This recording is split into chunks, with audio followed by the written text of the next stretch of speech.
fairness, keadilan.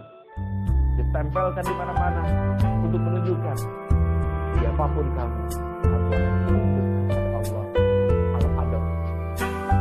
Manusia tidak mengakui kekuasaan. Manusia tidak menyadari bahwa dia adalah pemilik langit bumi. Bahkan di dalam dirinya sendiri ditiupkan ruh ciptaannya, dan mereka buta karena dirinya merasa cukup. Itulah yang dikatakan, kala innal insana layat roh inna ila rabbika rujaa.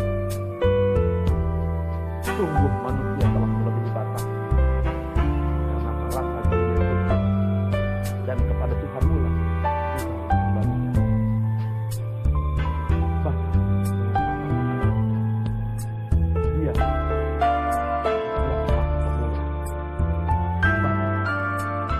dialah yang mengajarkan manusia dengan perasaan alam, mengajarkan manusia apa yang diketahui.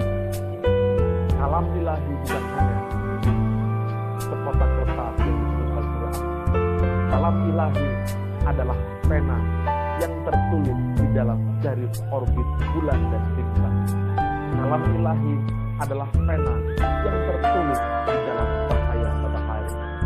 Kalam ilahi adalah pena yang tertulis ketika seluruh alam semesta berputar mengelilingi pusat jagat raya. Kalam ilahi adalah kekuatan Allah yang menuliskan sifat adil di bumi. Kalam ilahi adalah Allah yang menuliskan namanya di seluruh alam dan jiwa manusia.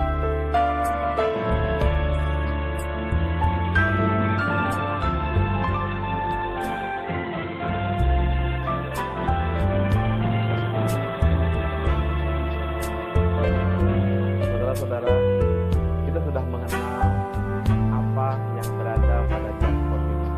Mari kita lihat gambarnya di model ini.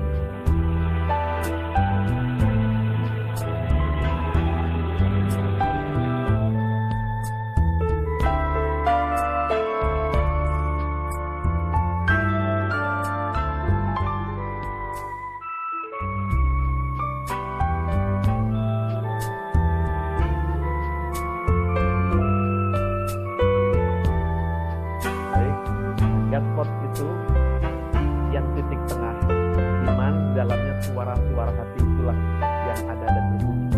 Kasih sayang, keadilan, kemuliaan, kesabaran, keagungan yang bersumber karena kita dicipta oleh Allah. Tapi saudara-saudara jangan salah sangka dengan mengatakan di dalam diriku ada Allah. Bukan.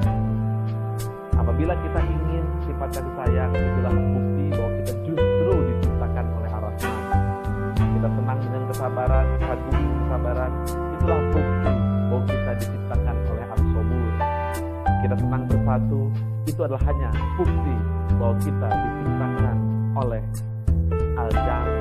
Dan dorongan itulah yang disebut unconscious mind, pikiran bawah sadar, yang memang belum ditemukan dan belum dilihat oleh Sigmund Freud atau Maslow. Mungkin kalau Sigmund Freud menamakan ini unconscious mind, tapi mereka mengatakan ini karena pengaruh luar. Tapi bagi kita ini bukan pengaruh luar, tapi ini karena suara hati yang tercipta karena sifat ilahi. Apabila kita tinjau dari teori Maslow, maka tingkat tertinggi itu mengatakan self-actualization atau aktualisasi diri. Maka di sini mungkin hampir kena tapi belum. Mengapa? Aktualisasi diri Maslow bagi saya dia masih tercampur dengan aktualisasi karena harta yang banyak, karena harga diri, dan itu masih belum menyentuh Godspot. Karena aktualisasi diri sebenarnya bukanlah karena tepuk tangan, bukan karena harta, tapi kesadaran di luar dari dunia ketika dia merasakan ketulusan, bukan karena ingin mencari pengakuan seperti dikatakan Abraham Maslow, tapi dia ingin pengakuan dari Allah pemilik langit dan bumi. Bapak Ibu, izinkan saya dengan mengucap Bismillahirrahmanirrahim. Inilah yang disebut era psikologi tahap keempat yang disebut ilmu psikologi Asmaul Husna. Ilmu psikologi Asmaul Husna bukanlah mengajarkan bahwa dorongan manusia pada dimensi spiritualitas atau dimensi alam bawah sadar yang menurut ilmu Maslow, Freud itu tercipta karena lingkungan, kemudian terjadi behaviorisme. Tapi bagi kita bukan seperti itu. Ini tercipta karena pengakuan kita yang bahwa kita pernah berjanji kepada Allah Subhanahu wa Ta'ala. Kita bisa buktikan bahwa dorongan kasih sayang, keadilan, kejujuran, kemuliaan, keagungan, maka kemanapun engkau menghadap, engkau akan melihat dan bertemu wajah Allah.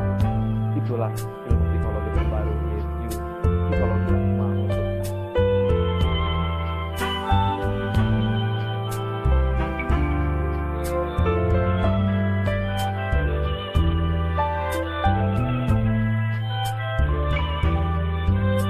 Demikian Bapak Ibu, di kesimpulannya bahwa suara hati itu adalah bersumber dari sifat ruh ilahi yang bersemayam pada titik yang saya namakan jaspot.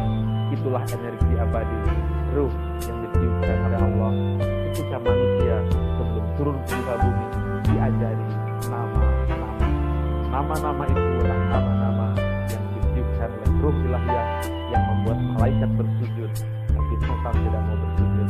Apakah setan itu tidak mengakui eksistensi Allah yang ditiupkan ke dalam jiwa manusia? Demikian, billahi taufik wal hidayah. Wassalamualaikum warahmatullahi wabarakatuh.